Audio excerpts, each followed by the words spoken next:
Greetings, ladies and gentlefish, and welcome to this subscriber replay, courtesy of Satanum in the T29, and we're here on Sand River. Now, if you've seen any of my other subscriber replays, you might be getting a little bit of a sense of deja vu, because we've seen the T29 on Sand River a couple of times now, and I don't think that's any coincidence.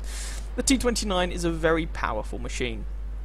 I have a full tank review of this if you want to see my actual opinion on it, but it's a very powerful machine with excellent gun depression, lovely frontal turret armour, and if you because it's got that nice gun depression, it tends to do well on hilly terrain, and Sand River is a very open map with kind of these sandy undulations that the T29 can take advantage of.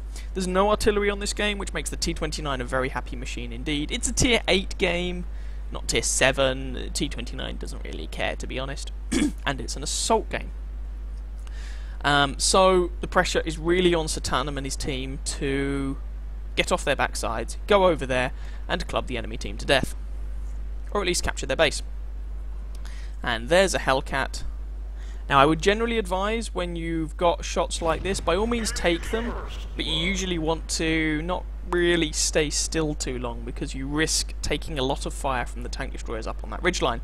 However, Satanum manages to take the Hellcat out. Oh, sorry, he manages to put a shot into the Hellcat, enabling his allied Tiger II to take the Hellcat out.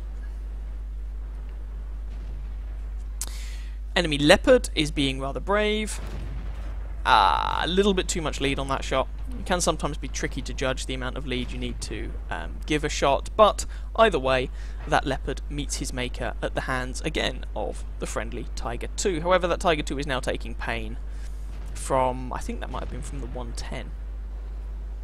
Satanum just pulling back here, and there's a T25/2, and that shot didn't hit. The gun on the T29 is not especially accurate. It's a good gun, but accuracy is not really its thing. Satanum does take a shot. He manages to kill the T25 anyway. He does take a shot, but it goes into his tracks. Now, yep, that's it. Pull forward a bit and angle your side armour. And manages to put a shot through the side of that 110. So with 198mm of average penetration, this gun is perfectly capable of making a horrible mess of most of pretty much anything you're going to meet.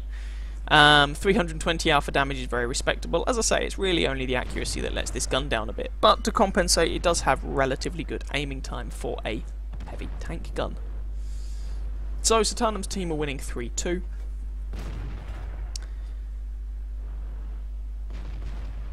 And it's him versus this Tiger II. Sorry, the 110, the Tiger II is friendly. And there's also an 88 that we know of around here.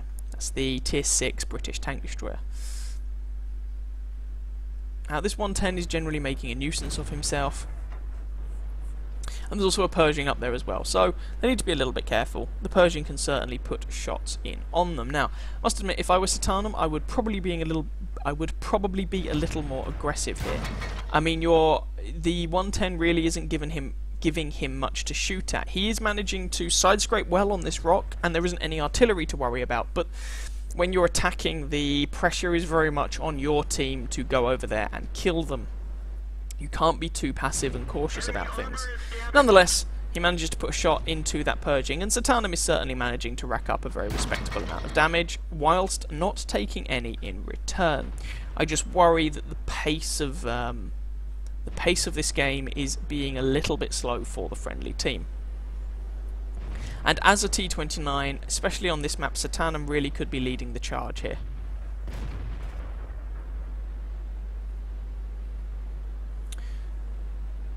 Speaking of which,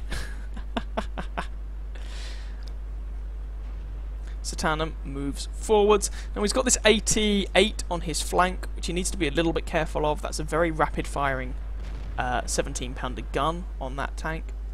Doesn't really have a shot on this Pershing. There's rubble and crud in the way. Speaking of the 88, it looks like Satanum's going to go and do something about him. Now the 88's armour, on paper it looks good, but when you actually look at it in any detail, you realise the massive weak spots, and there Satanum was able to finish him off without any real difficulty. Scoreline reads 5-3. But the friendly team has killed a third of the enemy team, but used almost half of its allotted time in doing so. So we are almost up to the 5-minute mark. Remember, of course, in assault games you only get 10 minutes rather than 15 to conclude the game.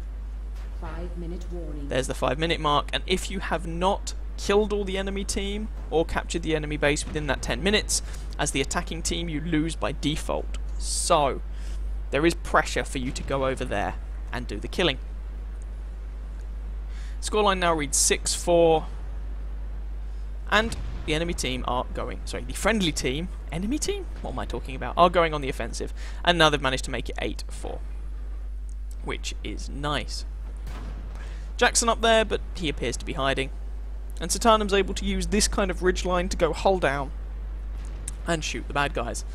Just be careful that he doesn't take any flanking fire from that Jackson. Snapshot through the front of the Jackson's turret. The Jackson does not have the best armour in the world. It's better than the Hellcat, but that's not really saying much. And here's an IS, puts a shot into him. One more shot into this IS. I don't know why this IS is just sitting here with his bum exposed, but there we go. Let's not argue with him. And let's kill number 3. Jackson now. Can Satanum pick up the kill on this guy? The guy pulls back behind cover. But now he pokes out again. And Satanum executes him with a headshot. So now there's only 5 of the enemy team left. And Satanum finally takes his first bit of damage, and it's from that Pershing. That is very unlikely to penetrate. The Pershing's turret front is respectably armoured. That shot gets eaten by his tracks, thankfully. Respectably armoured, if not, fantastically well armoured. And certainly when it's top tier, it can certainly be very, very bouncy. So shots at the front of a turret of a Pershing from the T29's gun are very unlikely to really do a great deal of much.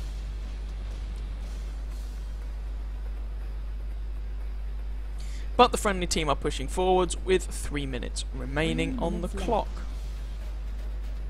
as the nice lady from my mod will tell you. Now, ISU 152, that guy has a very, very dangerous gun. You need to be very careful of him. And T37 behind Satanum. There's a rock in the way. Satanum, sorry.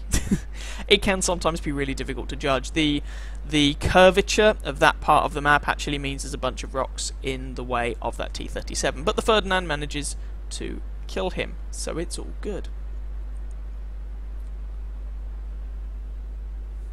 Now, the Pershing here is on 112 health, so he's a one-shot, certainly for Satanum's 105mm gun.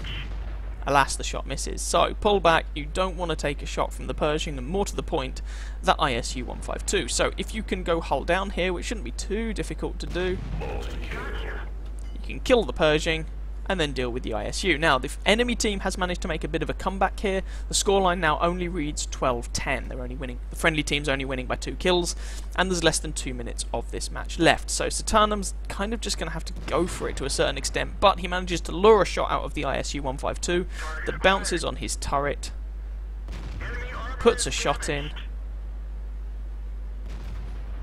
Tiger 2 puts a shot in, ramming speed, Mr. Johnson, takes off another 136 health, and finishes the fellow off for kill number 6. KV4 and Tiger 2 are the only tanks left on the enemy team.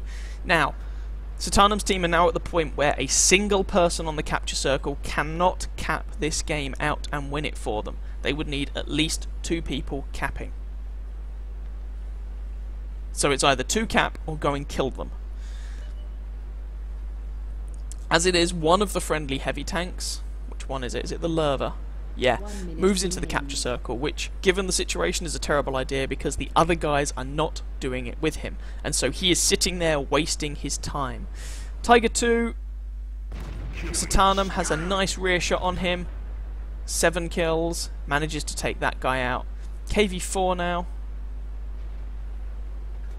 And can Satanum pick up the kill on this fellow? Oh, bounce. Ramming this guy may not be the best plan in the world. It is a KV4. Lerva manages to kill the guy from the cap circle, and with less than 30 seconds of the game left, Satanum and his team pull out a victory. there we go. Nice game there from Satanum. If I were to criticise anything about it, I would say at the beginning he played a bit passively. I think he could have been a little bit more aggressive and really used the gun depression and the frontal turret armour of the T29 to beat the snot out of the enemy team. T29 is well, you give the T29 a little bit more health and it becomes the T32, and that's a perfectly viable tier 8 heavy tank. The T29 is kind of a tier 7.5 tank, if that's how you want to think about it. Nonetheless, 7 kills, shed ton of damage, lovely, lovely game. Let's go and actually have a look at exactly how well he did. So, that was Satanum's ace tanker. Fire for effect, the unbreakable, whatever that's called, duelist and bruiser, steel wall, high caliber, and top gun. Very nicely done indeed. Shooting a whole bunch of the bad guys. Satanum managed to rack up 3,690 damage, 7 kills for 1,545 base experience, which is a nice score indeed. The Lurver came second on his team with 2,200 damage and just over 1,000 base experience, and the Tiger 2 came in third. The 110 on the enemy team that Satanum was fighting earlier on, he did actually do a good job, despite the fact that he did less than 1,000 damage. He managed to successfully hold up a lot of Satanum's team for a long time. So I do think that guy deserves a bit more kudos than the score screen might actually suggest. 24 shots fired, 14 hits, 13 pens. A lot of those missed shots were ones taken on the 110. It was a very slim chance of hitting anyway, so bear that in mind. And the T29's gun is not the most accurate in the world. 3,690 damage. Satanum received 11 hits, of which 1 actually penetrated and 10 did not. Blocked 3,490 damage with his armour. What does that mean in total? Well, it means that he was close to, although I don't believe he quite managed to get enough to complete Heavy Tank Mission 15 for the Stug 4. Nonetheless, it was a very, very nice game indeed. 39,000 credits, for want of a better phrase, received. Once you take away the repair and considerable ammo costs, these shells are not the cheapest in the world. Satanum made an 11,000 credit profit. It would have been 31,000 credits with a premium account. And there we go, that was the game. A nice little game there from Satanum. I hope you guys enjoyed that game. If you did, please feel free to catch some of my other videos and or subscribe to my channel. And I wish you very happy hunting on that battlefield. Ciao, ciao.